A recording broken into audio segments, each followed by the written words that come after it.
کہ اس پہر جب دنیا سو چکی ہے، نیند میری آنکھوں سے کوسوں دور ہے۔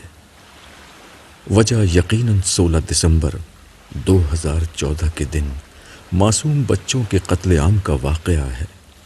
کسی صاحب دل اور صاحب اولاد کے لیے معصوم بچوں کے ایسے بہیمانہ قتل کی یاد نیند اڑانے کے لیے بہت ہے، مگر میری اذیت کو بڑھانے والی شے یہ المیہ ہے کہ یہ سب کچھ اللہ رب العزت اور سرکار دو عالم رحمت للعالمین کے نام پر ہوا۔ اس اذیت میں ہمارے جیسے عاجز لوگ صرف اپنے رب ہی سے فریاد کر سکتے ہیں۔ رات کا یہ پہر اس فریاد کے لیے بلا شبہ بہترین وقت ہے، مگر اس فریاد کے بعد کسی اور کو بھی کچھ بتانے کی ضرورت ہے، اس لیے کہ وہ ملعون جو اس پوری صورتحال کا اصل ذمہ دار ہے عالم الغیب نہیں ہے، میری مراد شیطان سے ہے۔ یہ فکر، یہ سوچ، یہ منصوبہ اسی ملعون کا ہے جس کی زندگی کا مقصد انسانوں کو جہنم کا ایندھن بنانا ہے۔ اس کا بہترین طریقہ یہ ہے کہ دین حق یعنی اسلام سے دنیا کو متنفر کر دیا جائے، اور اس کی بہترین حکمت عملی یہ ہے کہ یہود کی طرح مذہب کے نام لیوا مسلمان ہی یہ خدمت سر انجام دیں۔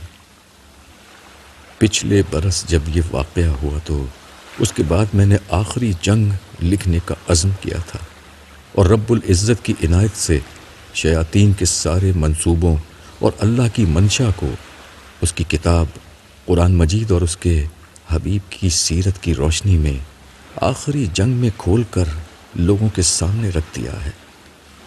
میں اس عنایت پر اپنے رب کا بے حد شکر گزار ہوں کہ اس نے اس عاجز سے یہ کام لیا۔ الحمدللہ رب العالمین۔ میں جانتا ہوں کہ شیطان کے لشکر بے شمار اور اس کے حمایتی بے گنتی ہیں۔ میں جانتا ہوں کہ دور جدید میں شیطان کے وسائل بے حساب اور عصر حاضر میں اس کی کامیابیاں بے شمار ہیں۔ میں جانتا ہوں کہ خدا اور آخرت سے غافل کروڑوں غیر مسلم شیطان کے سپاہی بن چکے ہیں۔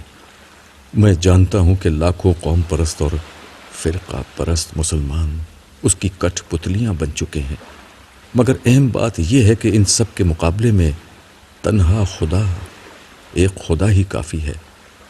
حسبنا اللہ و نعم الوکیل، نعم المولا و نعم النصیر۔ اب وقت آ گیا ہے کہ شیطان اور اس کی ذریت یہ جان لے کہ ان کی فتوحات کے دن ختم ہو چکے اور ان کی مہلت کے دن گنے جا چکے ہیں۔ شیطان اور اس کی ذریت اب ہر برس ایک نئی شکست دیکھے گی۔ وہ ایک دائی کو راستے سے ہٹانے کی کوشش کریں گے تو خدا دوسرا سامنے لے آئے گا۔ وہ ایک دائی سے نمٹنے نہیں پائیں گے تو دوسرا ان کے راستے میں آ جائے گا۔ یہ بندگان خدا حق کی گواہی دیں گے اور اس راہ میں کسی مخالفت اور کسی فتنہ انگیزی کی پرواہ نہیں کریں گے۔ حق کی یہی گواہی وہ چیز ہے جس کے بعد اللہ تعالیٰ کی حجت لوگوں پر پوری ہوتی ہے اور پھر اس کی پکڑ کا اٹل قانون حرکت میں آتا ہے۔ آخرت کی زندگی، جنت کی ابدی بستی کی شروعات سے قبل ایک آخری دفعہ اور فیصلہ کن طور پر اس قانون کے حرکت میں آنے کا وقت ہو گیا ہے۔ اب لوگ فیصلہ کر لیں کہ ان کو کیا کرنا ہے، اس لیے کہ لوگوں کے ابدی مستقبل کا فیصلہ اب ہو رہا ہے۔ اللہ اکبر، اللہ اکبر، لا الہ الا اللہ، واللہ اکبر، اللہ اکبر، وللہ الحمد۔ بندہ عاجز ابو یحییٰ۔